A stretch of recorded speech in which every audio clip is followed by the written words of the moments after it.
Hello, friends. Welcome back to yet another video of Cheat School, a completely new way to understand and learn the things. At present, we are doing chapter 3rd, class 11th, private, public and global enterprises.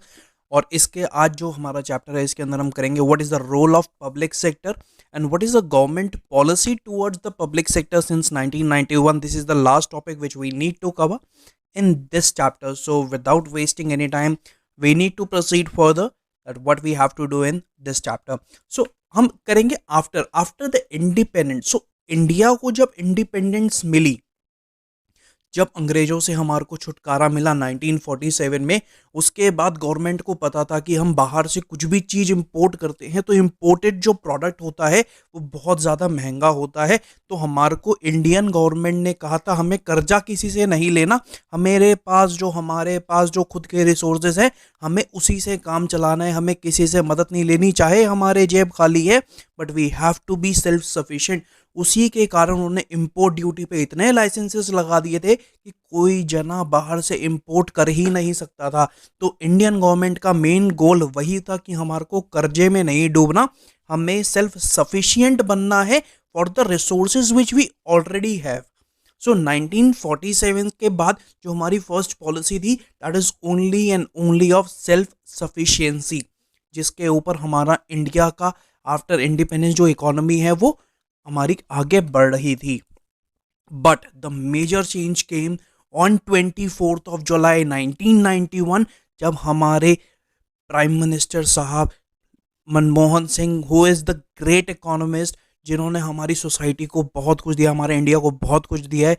He is one of the person who is the most knowledgeable politician who has ever come in the complete Indian economy. You can say जो मतलब ज़्यादा बोलते नहीं थे but अपने action से अपने आप को बहुत ज़्यादा इन्होंने इंडिया को तरक्की की राह पे लेके गए हैं. इन्होंने जो रिफॉर्म चलाया था एलपीजी का, liberalisation, privatisation, globalisation, on 24th of July 1991 में जो इंडिया को दिया था, तो कहते सेल्फ सफिशिएंसी तो अब हमारे अंदर है, हम अब हमारे को ग्लोबलाइजेशन करनी पड़ेगी. हमारी जो अंदर की इकोनॉमी है, हमारे को बाहर वाले बंदों को भी बढ़िया प्रोडक्ट लेके आने के लिए हमारे को उत्साह करना पड़ेगा, और जो हमारे इंडियन के प्लेयर्स हैं उनको भी मोटिवेट करना पड़ेगा कि तुम बाहर से जाओ. जिसके कारण मतलब ये होगा कैसे, बहुत सारे लाइसेंसेस हैं तो लाइसेंसेस उन्होंने हटाए थे, जो इंपोर्ट ड्यूटी है वो बहुत कम करी थी.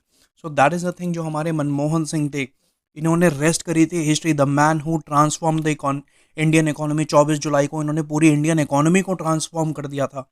और उसके बाद से आज तक हमने जो हमारा इंडिया का जो डेवलपमेंट देखा है वो बहुत ही अलग लेवल पे देखा है. आप ये न्यूज़पेपर की हेडलाइन भी है, you can clearly see what that Manmohan Singh, the crisis, depletion of foreign exchange reserves, impact of the gulf war हुई थी, उसके बाद जो इम्पैक्ट आया था, इसीलिए उन्होंने कहा कि हमारे को बाहर से भी हमारे को पैसा चाहिए. तो बाहर वाली कंपनी भी आए हमारे पास, उनको प्रमोट करते थे. पहले जो हमारी थ्योरी थी, जो हमारे इंडियंस थे 47 से लेकर 1991 तक, जो बहुत ज़्यादा जो हमारे यू कैन सी जो सेलर्स थे उनको पता था हम कुछ भी माल बनाए वो बिकेगा ही बिकेगा, क्योंकि बाहर से हमारे पास माल आ नहीं सकता. कूड़ा माल भी बहुत ऊंचे रेट्स पे बिकता था. और जो हमारी जो कंज्यूमर्स थे उनको सब्सिडीज़ की आदत पड़ गई थी.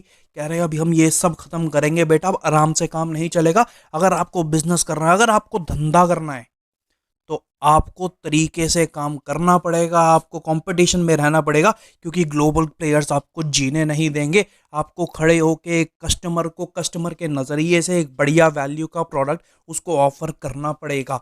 So that is the complete change which has came after this revolution, after this LPG on 24th of July 1991, जो मनमोहन सिंह जी ने हमारे को दिया था. अब हमारे को करना पड़ेगा, हमारे को लड़ना पड़ेगा अपने सर्वाइवल के लिए. मार्केट जो है वो बहुत ज़्यादा कस्टमर फ्रेंडली बन गई है. जो मोनोपोली है जो कुछ ट्रेडर्स की वो ख़त्म हो जाती है.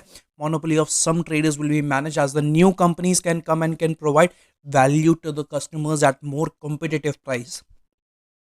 अब जो हमारी जो मार्केट हुई है, जब ग्लोबलाइजेशन हुआ है तो कस्टमर्स को ज़्यादा वैल्यू मिली है, और उनको एक value for money product, value for money prices के बारे में समझ में आने लगा है। अगर आप इस पिक्चर में देख सकते हो कि पहले MTNL के लाइन जो हमारे मोबाइल कनेक्शन है रिसीविंग करने के भी पैसे मिलते थे, तो इतनी लंबी लाइन में तो हम अपने बिल जमा कराते थे, जहाँ पे लोग सुबह से लेकर रात तक भी लाइन में लगते थे just to submit phone bill. ना उसके बाद रिफॉर्म आया, LPG आई, एयरटेल आया, तो BSNL का नामो निशान यू कैन से वैनिश होते रहा है। जियो आया है अब, उसके बाद जो हमारे टैरिफ्स है कितने कम हो गए हैं, तो जो कस्टमर है, कस्टमर के मुंह पे आप खुशी देख सकते हो। जैसे ही LPG आई है तो एक कस्टमर के मुंह पे खुशी आ गई है। तो जो अब तक हमने समझा है, हम एक डायग्रामेट जो हमारे को लेकिन लिखना तो पेपर में ही है, तो हम उसके अंदर देखेंगे कि हम उसको कैसे प्रेजेंट कर सकते हैं। तो government policy towards public sector since 1991।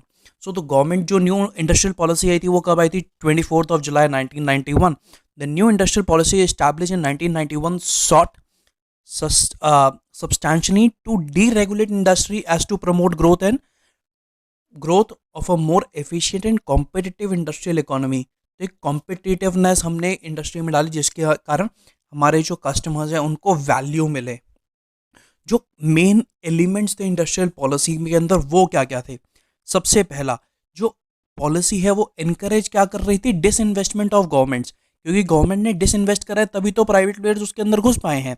So the policy encourage disinvestment of government holdings of equity share capital of public sector enterprises.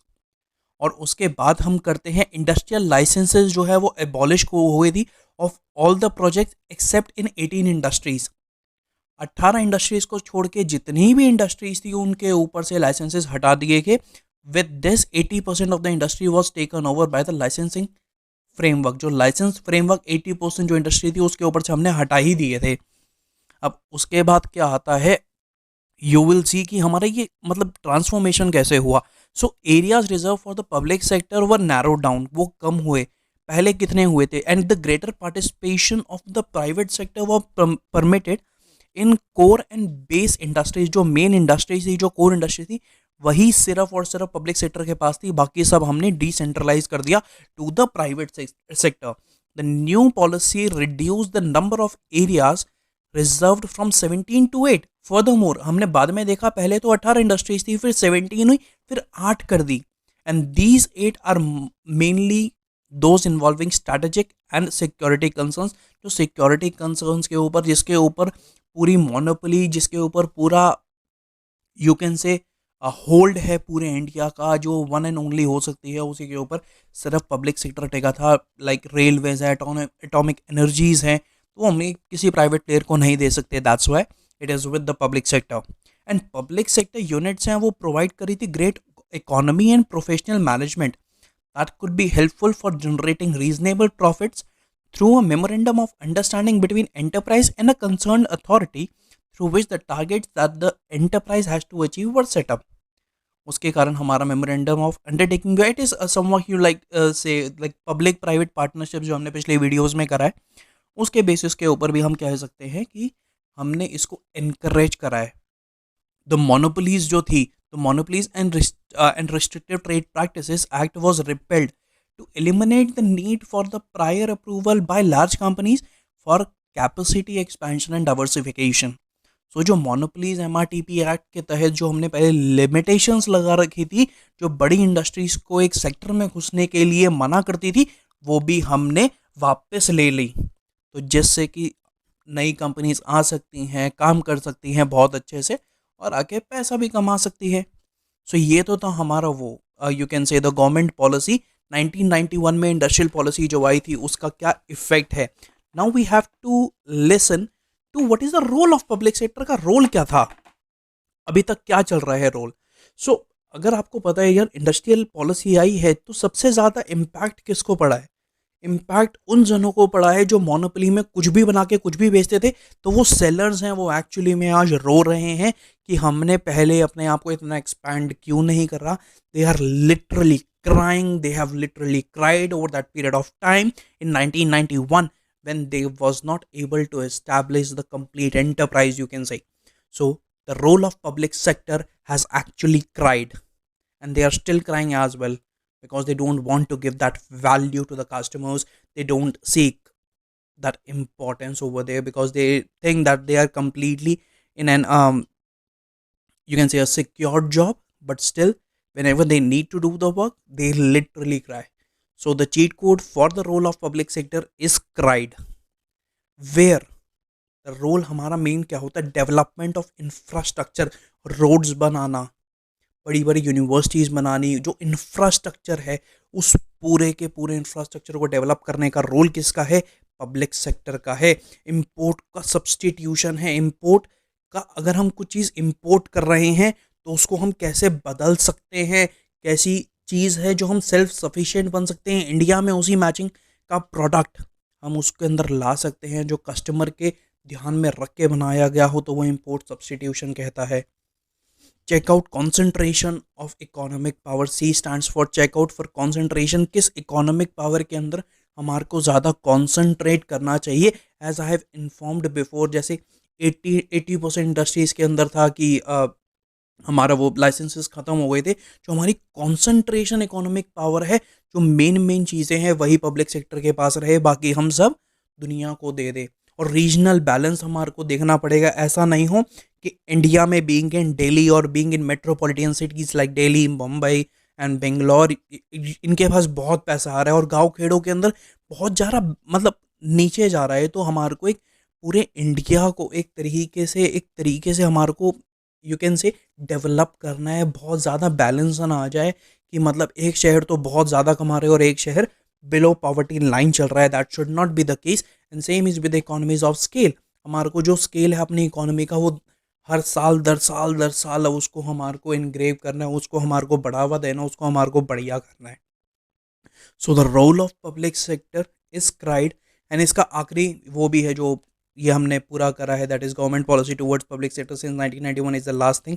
So the role of public sector is done, government policy, इसके साथ हमारा पूरा का पूरा chapter public private and public private and global enterprises are completely over. If you like the video, please like, share and subscribe to my channel.